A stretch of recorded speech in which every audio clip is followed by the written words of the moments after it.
Perlu diingat saudara, hari ini 8 Juni diperingati sebagai Hari Laut Sedunia. Tapi ironinya, perairan Indonesia di kawasan Raja Ampat tengah terancam pencemaran lingkungan imbas aktivitas tambang nikel.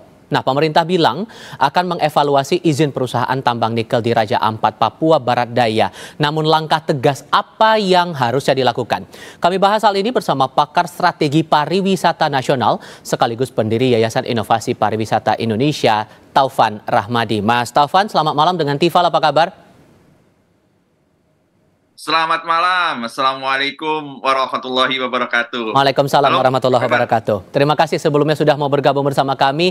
Kami juga perlu menjelaskan saudara bahwa kami telah berupaya mengundang pihak Kementerian Lingkungan Hidup untuk ikut berdiskusi. Namun sampai diskusi ini berjalan belum ada respon lebih lanjut. Tapi kami apresiasi Anda Mas Taufan untuk bisa bergabung dalam diskusi kami kali ini. Penjelasan sudah disampaikan oleh Menteri ESDM.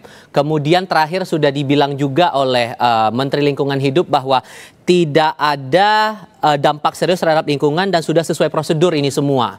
Menteri SDM bilang bahwa jarak antara tempat wisata dengan area nikel itu atau area tambang 30-40 km. Harusnya nggak perlu ada yang dikhawatirkan lagi dong soal ini. Baik. Mas, saya mencoba meneropong ini dalam konteks pariwisata. Ya, kebetulan saya memiliki ekspertis di situ. Kita lihat dulu posisi daripada Raja Ampat. Raja Ampat itu ada dua hal yang utama. Satu, Raja Ampat itu adalah KSPN. KSPN itu apa? Kawasan Strategis Pariwisata Nasional. Dengan diletakkannya Raja Ampat sebagai KSPN, itu artinya fokus pengembangan, fokus pembangunan, itu berbicara tentang pariwisata. Satu tuh. Yang kedua, yang paling penting yang menurut saya juga tidak boleh untuk dilupakan begitu, adalah bahwa Raja Ampat ini, dia adalah geopark global. Ini tidak main-main ya. Karena UNESCO itu menetapkan pada tanggal 24 Mei 2023. Di situ ada situs yang umurnya itu jutaan tahun gitu. Dan itu hanya ada di Raja Ampat. Dua kekuatan ini membuat kita harus berpikir semua, bukan hanya Raja Ampat, bukan hanya pemerintah, bukan hanya swasta, bahwa ini bukan berbicara tentang Indonesia saja, tapi ini berbicara tentang warisan dunia yang tidak ternilai harganya. Kita sama-sama tahu, berbicara tentang pertambangan, bicara tentang pariwisata. Ya, ini adalah dua kekayaan yang memang sudah identik dengan Indonesia. Kaya dengan tambang, kaya juga dengan keindahan pariwisata. Nah, oleh karena itu, kita harus hati-hati meletakkan ini. Tambang benar punya nilai ekonomi. Tetapi juga apa yang ada di Raja Ampat itu tidak ternilai dan tidak tergantikan. Bahkan sampai ratusan tahun. Apa yang Anda khawatirkan kalau begitu apabila pertambangan ini tetap dijalankan meskipun ada jaminan dari pemerintah bahwa semua sudah sesuai prosedur, semua aman, jarak antara titik pariwisata dengan area tambang juga masih jauh? Ya, jadi begini, mungkin saja secara administratif itu masih jauh, tetapi siapa yang bisa menjamin terkait ekologi? Bagaimana tentang ekosistem di sana? Kita tahu ekologi itu menyangkut daripada air, udara, ya semua kelestarian alam ada di situ. Nah, ini yang harus kita hati-hati. Oleh karena itu, di dalam menetapkan kebijakan-kebijakan terkait Raja Ampat ini, benar-benar saya mengatakan bahwa prinsip keberhati-hatian. Ya, prinsip keberhati-hatian. Jangan hanya melihat nilai ekonomi saja, tetapi juga melihat hal-hal yang tidak ternilai harga yang tadi. Seperti itu. Termasuk saya kutip pernyataan Anda di Harian Kompas edisi hari ini. Anda bilang jika pertambangan berlanjut, potensi pariwisata tidak akan pernah diketahui dan akan hilang. Kita memahami bahwa catatannya area Raja Ampat itu punya 4 pulau besar dan 1.800 pulau kecil. Menurut Anda hal apa yang mungkin akan berpotensi hilang secara aspek pariwisata kalau tambang ini tetap dilanjutkan? Reputasi yang paling mahal. Karena Raja Ampat itu adalah berbicara tentang wisatawan premium. Once kita gagal menjaga kelestarian di Raja Ampat, itu menyebabkan reputasi kita di mata wisatawan mancanegara kita akan jatuh. Itu otomatis akan menurunkan status daripada Raja Ampat sendiri. Ya. Lalu yang kedua yang paling berbahaya adalah ketika berbicara pariwisata itu adalah bicara tentang perekonomian masyarakat. Ekonomi masyarakat akan rumput. Masyarakat adat di sana. Ini menjadi concern kita. Jangan sampai nanti ketika Raja Ampat ini tanda petik hilang dari konteks target wisatawan premium mancanegara, ini akan berdampak kepada penghasilan masyarakat di sana. Karena dari data yang saya dapatkan, minimal dalam 1 tahun yang bisa diraih dari sektor pariwisata untuk kunjungan ke Raja Ampat dalam segala sektor itu minimal 1,5 triliun gitu dalam 1 tahun.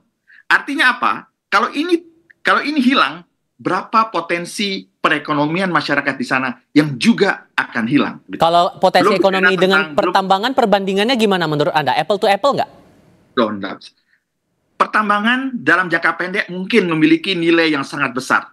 Tetapi apa yang terjadi di dalam destinasi pariwisata, kalau terjadi kerusakan lingkungan di sana, itu mengakibatkan yang tidak tergantikan. Dan itu tidak ternilai harganya. Begitu, Mas. Ditambah ini lagi... Yang saya katakan bahwa berbicara tentang tambang, bicara tentang pariwisata, itu harus hati-hati. Karena kita butuh pertumbuhan ekonomi. Kita butuh tentang tambang.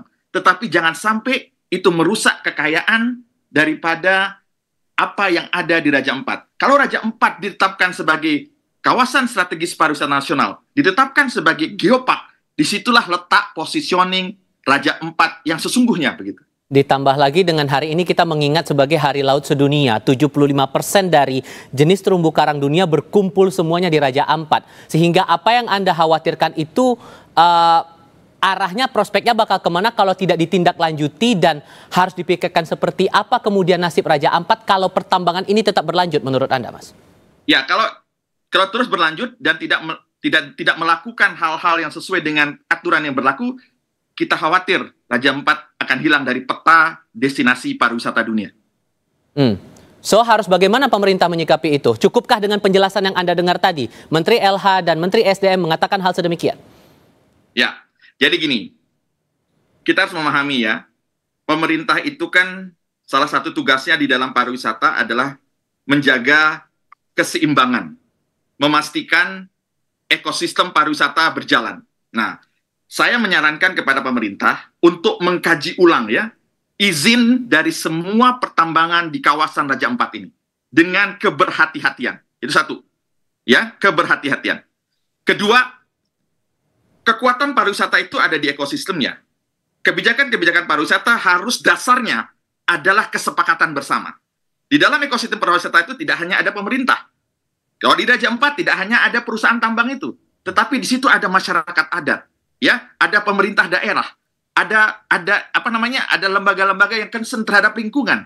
Semua itu harus dilibatkan untuk mencari solusi terkait persoalan-persoalan yang ada di Raja Ampat ini, begitu.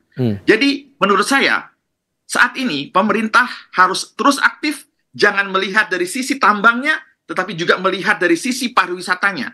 Yang dimana di dalam pariwisata itu ada kekayaan warisan dunia yang tidak ternilai, bahkan oleh nilai daripada tambang yang harganya saat ini diestimasi sampai ribuan triliun itu, ya kan?